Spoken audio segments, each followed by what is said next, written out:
Now we check the situation if the process is 2pt1 is 2pt1 process. If you look into the equations on page 106, see page 106, then I open this page. Wait a moment.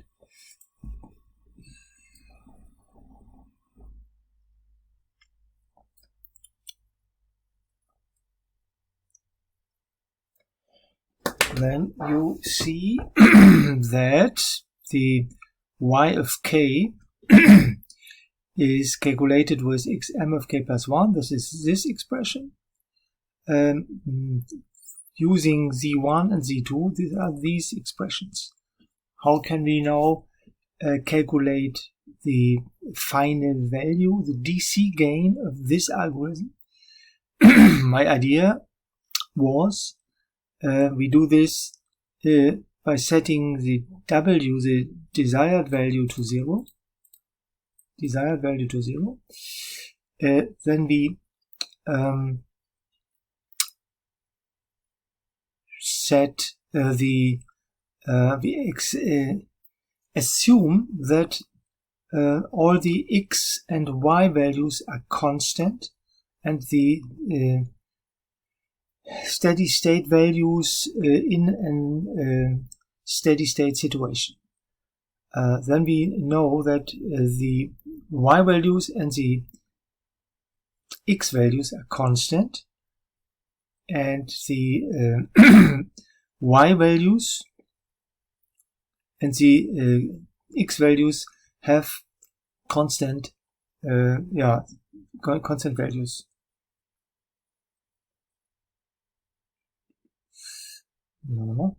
Okay, so w is 0, so this is 0, this is 0.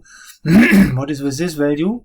This is the final value of my controller. We have calculated the final value of the controller is desired value divided by DC gain. If desired value is 0, then this value is 0. So this complete expression is 0. But you see there are elements which are not 0, and so I replace now all old values with a constant final value, which I have called y infinity, and I replace all x values and old values with x infinity. And the DC gain of my control algorithm then is a ratio of y infinity divided by x infinity, and I have solved all these equations to a final expression which is displayed here, and this is called the DC gain of my controller A. And if I have the DC gain of my controller, then we do the same like here my expression. The disturbance gain is DC gain of the process divided by 1 minus DC gain of the process times DC gain of the controller. This is my expression A, which I just have calculated in this line. So Csii can be calculated. I have done this in our example with K2, 100 millisecond, 200 millisecond, 20 millisecond sampling time, and there the A, this expression is minus 16, and this gives a disturbance gain of 0.057. I have proven this with simulation where I simulate this process and calculate the disturbance gain. I can do this now, and then you will see the disturbance gain is 0.057. Yeah, so let's do this test. So how can that I can prove that this is true with my simulator with this process. Yeah, so start simulator from 0. Right? I close the nav and reopen it to have default situation. Okay, I've started it, and now I open the hardware simulator. I replace the numbers of the process to 100 millisecond, 200 millisecond, 20 millisecond sampling time, real algorithm.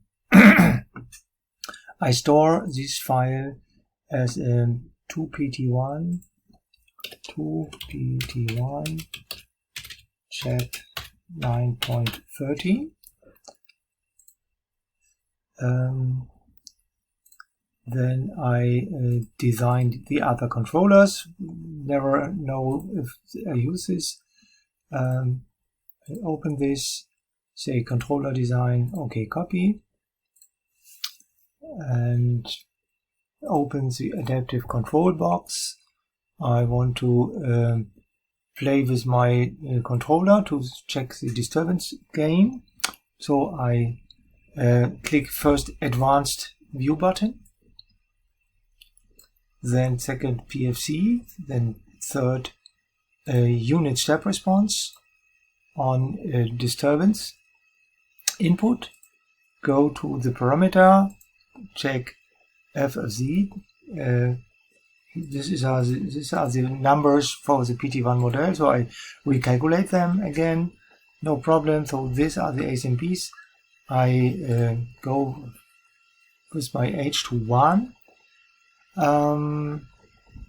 and run the controller and check what happens, and you see the final value of my disturbance gain is 0.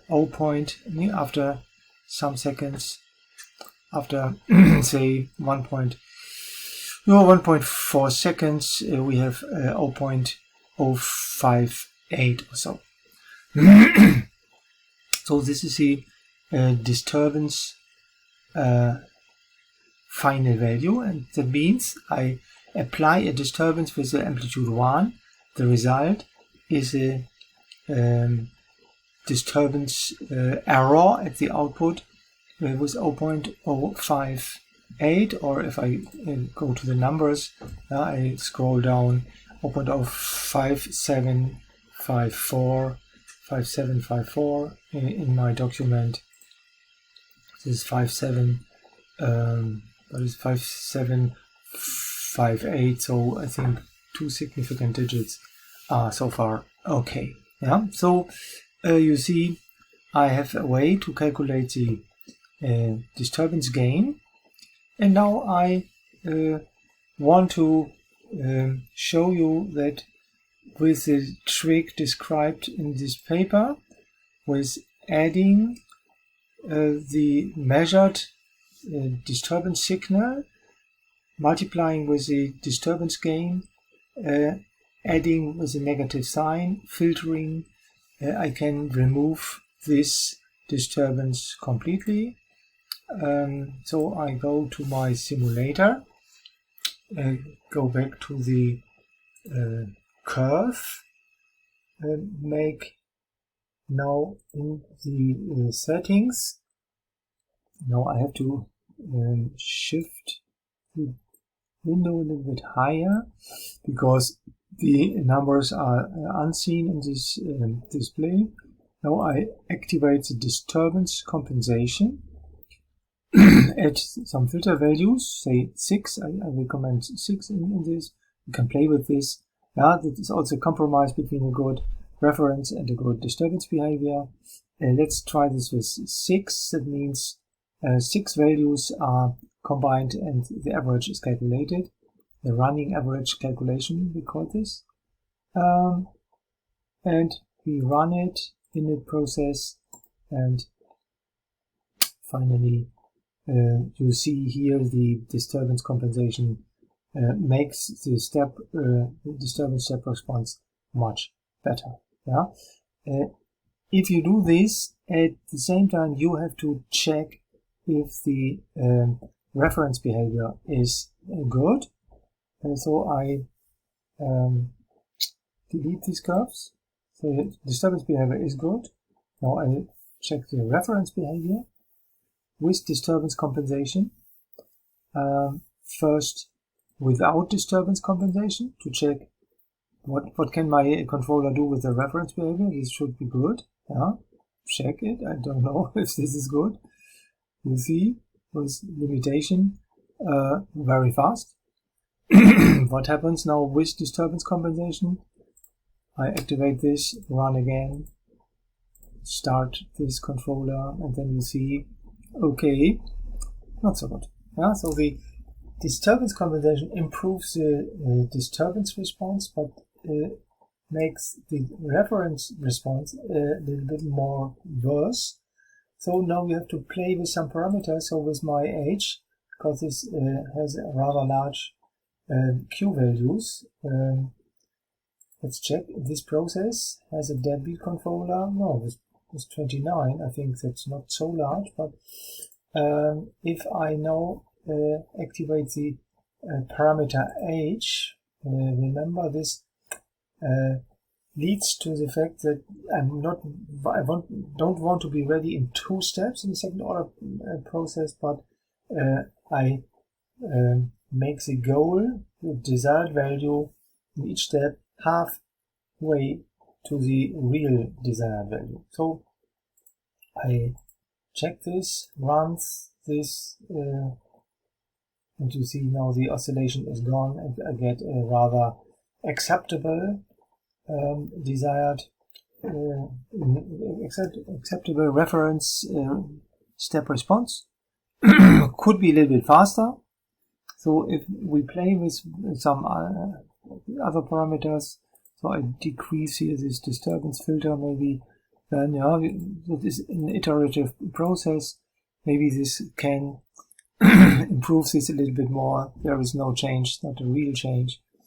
I think, okay, this is the resulting curve we can serve. Yeah? Now the disturbance behavior is good, the reference behavior is okay, acceptable.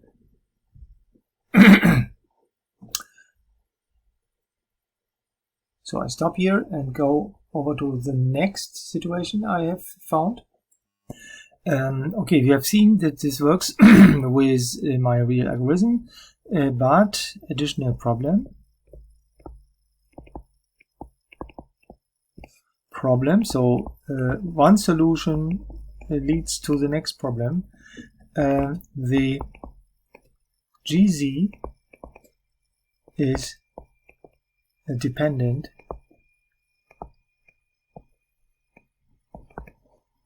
on age. Yeah, the age factor. What was the age factor?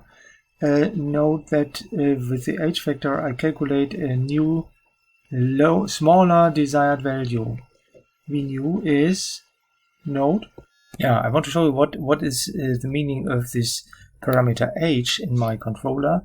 I make the desired value from a starting point xk smaller. So normally my deadbeat tries to reach the final value, the desired value, starting with x of k in, say, in a second order system in 2 steps.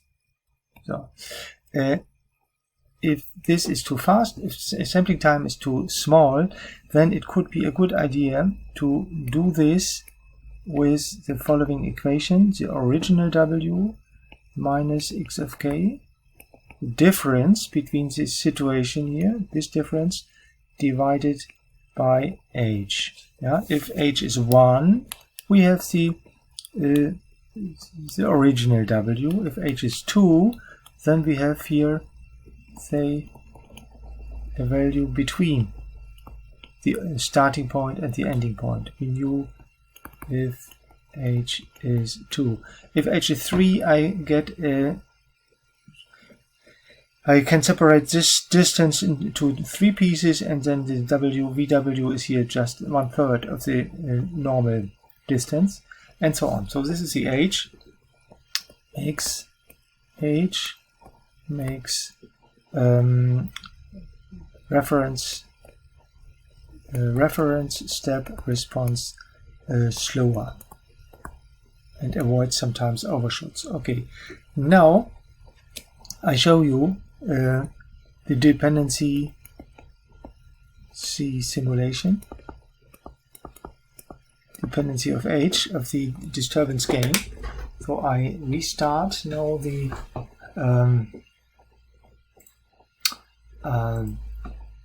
refer the disturbance steps. Step amplitude is 1, and I start without disturbance compensation with H1. We have seen this. Run, init process, start, and we get our predicted value of 0.057. But now you see, if I click this H2, I get a disturbance gain which is 2 times larger. Yeah, this is exactly factor of 2 larger. Or if I click to 3, run in the process, start, then you see the Csii is with a factor H larger than my calculated value A. So in my disturbance compensation, I have to take this into account. Of course, in the program I have done this. So we can summarize to see that the Csii is H times A, if A is the expression in my paper, which I have not copied because this expression is rather long. Yeah? I have to go to the position 930. Here you see this expression. Yeah, the A factor is y infinity divided by x infinity. So then I think it's clear what I mean. A is y infinity divided by x infinity. Okay, but you see the sorry, that's not right. Oh, that's not right. That is wrong. Sorry for this. Csii is H times this. A is clear, but Csii is now not this, but sorry for this, H times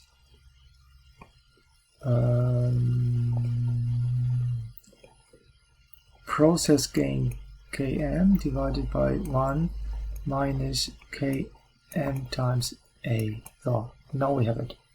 Yeah, Csii has to be multiplied with my factor H to have a correct simulation.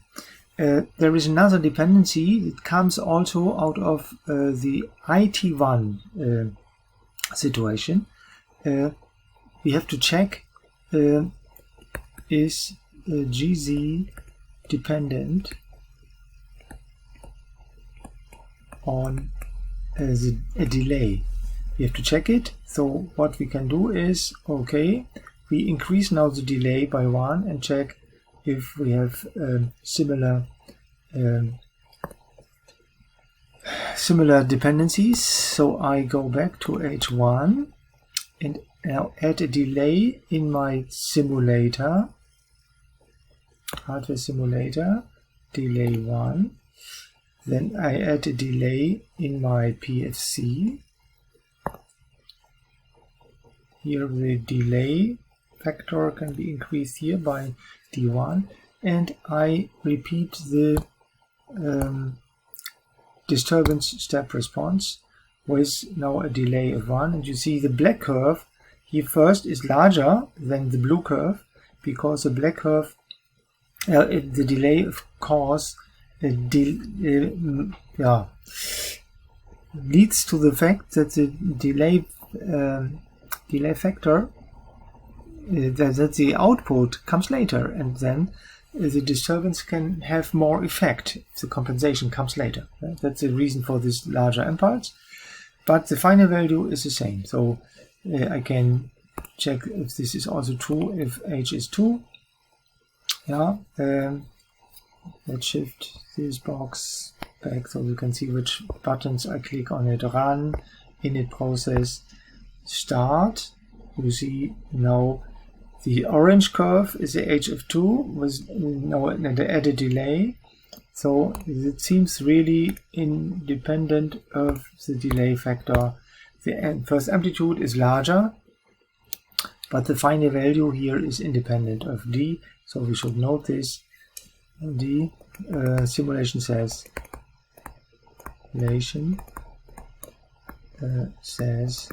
no. But this is only true with 2BT1 case. Now I have played with the IT1. IT1 situation is different.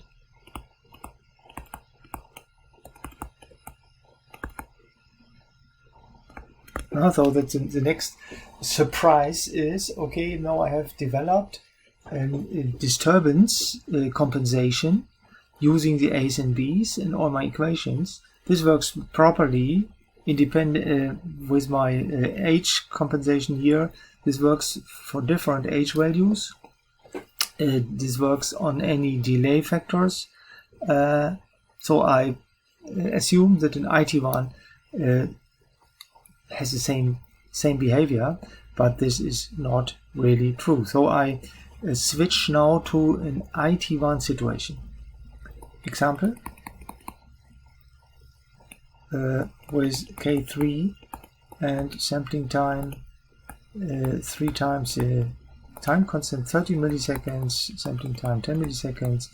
That are the numbers of my breathing system in the lab, and I show you that now the disturbance behavior is different. So I restart my simulator now with an IT1 case. So first, hardware simulator. I'm not sure if I have stored IT1. No, I have not, so I should do this. IT1, K3, T1 30 millisecond. The dead zone should be 0, no delay, 10 millisecond, calculation of the A's and B's, real algorithm. No, let's start with ideal algorithm. I want to show you that this really depends also on a delay with a real algorithm. So I show you now first the result of the disturbance reaction on an IT1. Yeah. I want to store this into a file which is called IT1. IT1 9.13. So chapter 9.13. Then I have stored this in the controller design. I now can also load this IT1. So IT1 here, load it, but I want to have a real algorithm, controller design, sampling time 10 millisecond, OK and copy, close, and now I can play with the adaptive controller. I delete all curves because now we have a new situation. I show first situation with limiter, of course, but ideal controller, PFC. Now I have to work with an IT1 model, calculate the A's and B's, switch this back to 1, no disturbance compensation, that's not marked, and check the disturbance step response. Yeah, the Z1 is selected, so we see there is a strange behavior. Okay, that's cute, that's nice. Yeah, okay, I have at this time no idea where this comes from, so I have to check. Wait a moment. Of course, I have forgotten to switch this delay back. So I think normally make a restart of WinDF C#, then you have default values. I have not done this, and then you see what happens if I have a wrong parameter at one position, then I get strange behaviors. Let's check if now the behavior is better. You see, well, you can see this. The last curve is bad, so this curve is much better. We have a disturbance gain which is 0.014. Okay, then I switch to H2 to check if the dependency of H is the same. This seems good. Now we have double value. That is that what I have expected. I go to 3, run, init, start, and we have 3 times the original value. But now I show you what happens if I add a delay. Just a delay here, and in my hardware simulator also a delay here. Then both the controller works with a Smith predictor, and my process has a delay of 1. Same situation I have if I click to a real algorithm. If I have an ideal one with delay 1, this is a real algorithm. So what happens now? Run, init, start. Then you see the black curve, and what is astonishing is the black curve is for H3.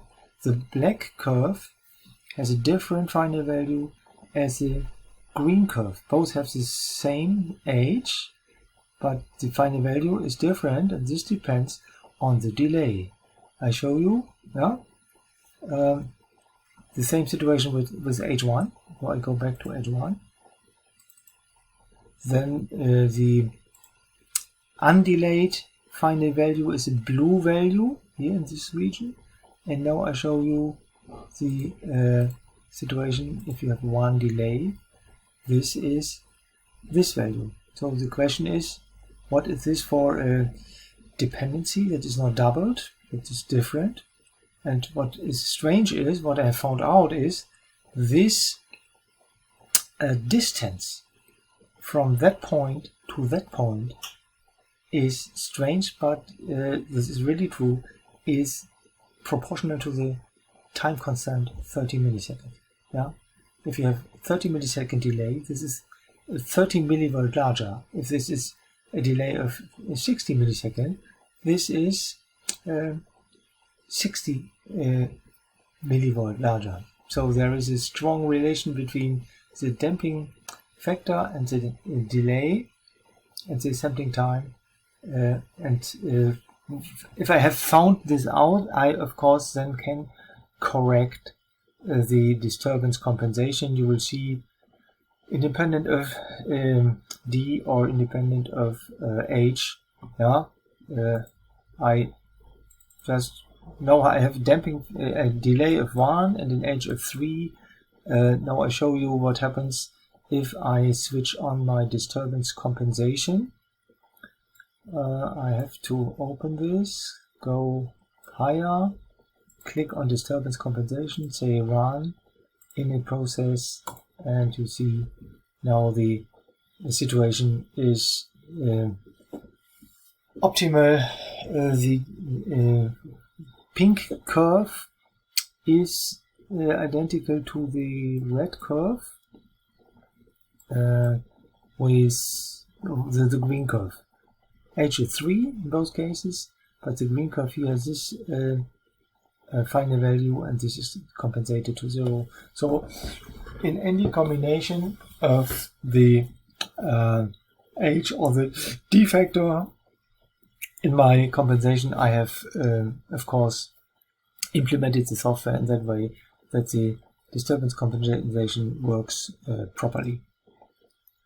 What about the again the reference behavior? Anytime if I make a disturbance compensation, then I have influence to my reference behavior, and I have to check if this is good. So just go back to the reference behavior, delete all disturbance curves, run in it, and you see here the resulting reference behavior is of course not so good as if I have no compensation. Now if I compare compensation and no compensation, you see this is the original curve if I have H3, but you see the difference is not so big. So I can say the blue curve and the red curve are very similar.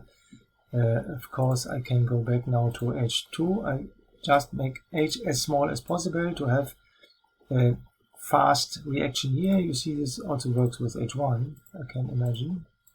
Let's check. If, no, with H1 this is also good.